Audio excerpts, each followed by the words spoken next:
I have compiled 100 Darkest Dungeon 2 tips and tricks and put them all into this 10-minute long video. The tips range from beginner all the way up to the ultra professional level, so there's guaranteed to be something to improve your gameplay. We'll be talking about some general advices, unique tricks, settings, and some secret techniques you never knew before. And also, there are no spoilers in this video. If there are any specific tricks that I missed in this video, comment them down below. Tip number 1. Use combat items to remove dodge tokens from enemies and blind tokens from your heroes. If you reach the maximum Loathing, the final boss will receive a buff. All your heroes will get a negative quirk and the Loathing resets back to 0. If a highwayman riposts an attack, there's a chance he will apply combo on the enemy. The best way to kill bosses are dots. At hospital, you can lock only one positive quirk that will stay on the hero until he dies. You can change the steering speed of your stagecoach in these settings, so it makes steering a lot easier for you. Save some combat items for bosses.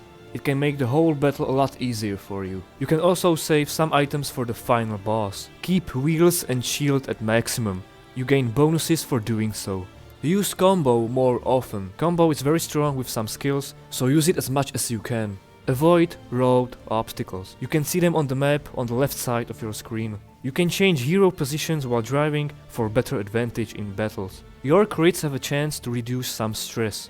The stress can be reduced on the hero who applied a critical hit, or it can be reduced on more heroes than one. You can zoom at any enemy by holding Alt for more detailed information. Try to keep your Loathing at minimum. You can see the current Loathing at the top right corner of your screen. It gives some bonuses to the enemies while debuffing your heroes. At high level, this can be very dangerous. Go to hero shrines to unlock skills. This is the only way to unlock the hero's abilities.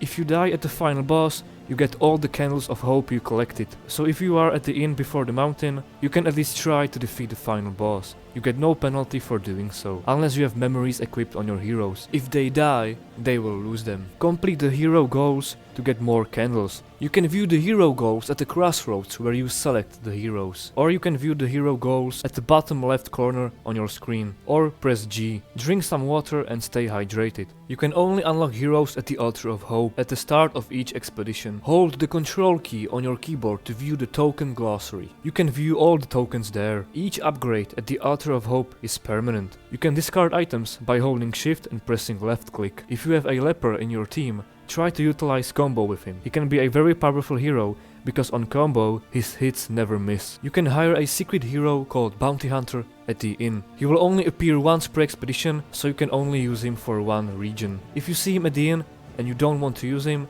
he won't be there next time. Keep an eye out on enemy resistances. You can view them if you hover your mouse over the enemies. If a sluice appears as one of your regions, go there. It's a free region. It has no effects on the count of the regions until the mountain, so very often it's a free loot. Hero paths are good for specific party combos. Hero paths change the playstyle of the hero, and sometimes it completely changes the way the hero is played. At the hero selection, you can check the hero quirks. Every hero will have one positive quirk and one negative quirk. Try to keep the flame as high as you can. The brighter the flame, the more buffs your team gets. Remember that daze doesn't count as debuff, it counts as stun. So if you are dazing an enemy, look at the stun resist, not the debuff resist. If your hero reaches 10 stress, there's a chance for them to become resolute. Enemy crits cause stress on your heroes. Keep your stress low. You can do that by dealing critical hits, using some combat items, or using some of the hero's abilities, such as Inspiring Tune on Jester or Bolster on the Man-at-Arms. Some abilities can apply combo,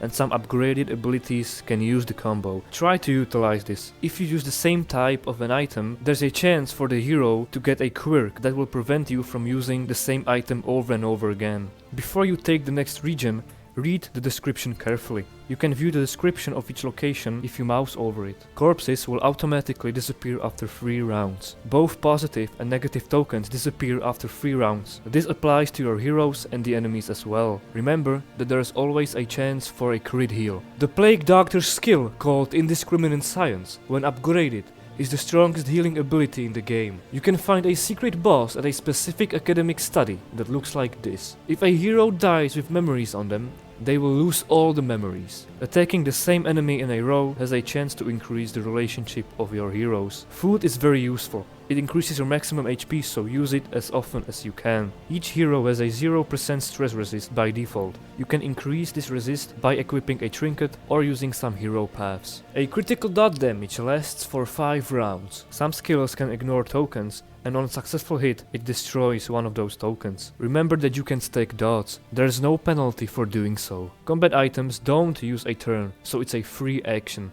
If you use a Grave Robber, try to use heroes that can apply combo. The Grave Robber is very strong against enemies with combo, because her abilities have a 50% more chance to apply crit if the enemy has a combo on them. Equip the combat items on the right heroes. You can reduce Loathing by winning at resistance encounters, but you can't lower it by winning in road fights. If you hit an enemy that's on death's door, it will reduce its death's door resistance by 10%. Sometimes, if you target a skill on someone, you can see if it lowers their relationship or not. Death blow resist is kept at minimum of 5% and the maximum of 90%. You can abandon your run at any time you want. There is no penalty for abandoning your runs, but remember, the further you get, the more candles you receive. You can reduce stress by visiting Oasis. If you need to reduce some stress, buy laudanum at the shop. It is a very useful combat item that reduces one's stress. Having a low stress is more likely for heroes to gain positive relationship points. Try to keep heroes at 8 or more relationship points.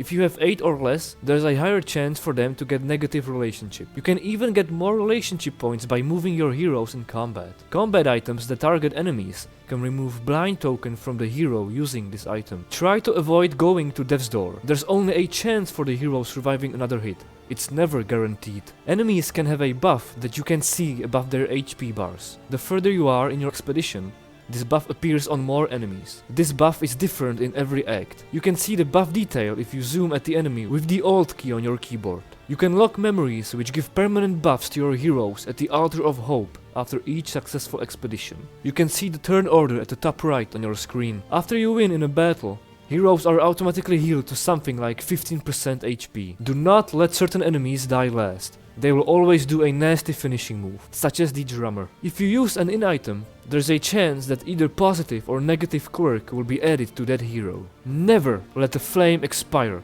If you reach 0 flame, you will be ambushed by powerful foes. If you need mastery points for free, you can visit a hero shrine for a free mastery point.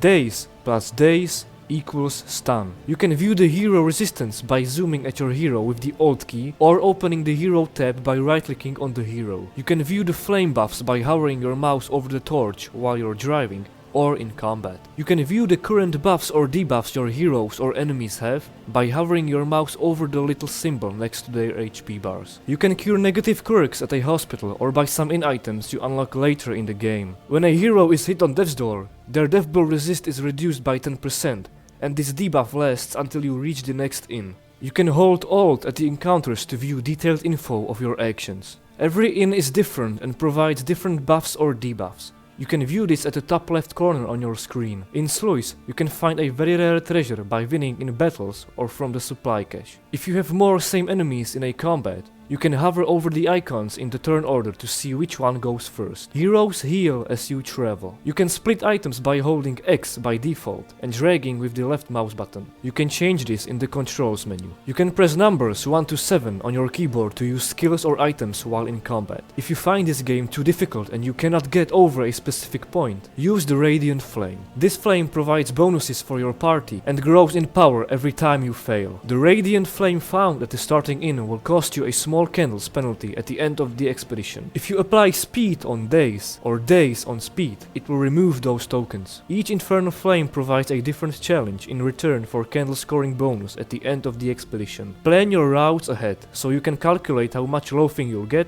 how much will you damage your stagecoach, and etc. If you pass around with a hero that's below 25% HP, that hero is healed by 20%. This heal has a cooldown of 3 turns. You can find a very strong stress healing combat item only at Oasis. Academic studies can reward very good items in exchange for some stress damage or negative quirks. Some enemies have death blow resist. You can see which enemies have it by looking at their resistances. You can increase your flame by using a combat item called Glimmer of Hope, at assistance encounters or by winning in layers. You can repair your Stagecoach only at the inn or at assistance encounters, whereas a chance to get shield or wheels tokens. Try to hit all the road objects. You get loot for doing so. The flame is slowly dying during a fight. If there are any specific tricks that I missed in this video, comment them down below. Thank you for watching and good luck.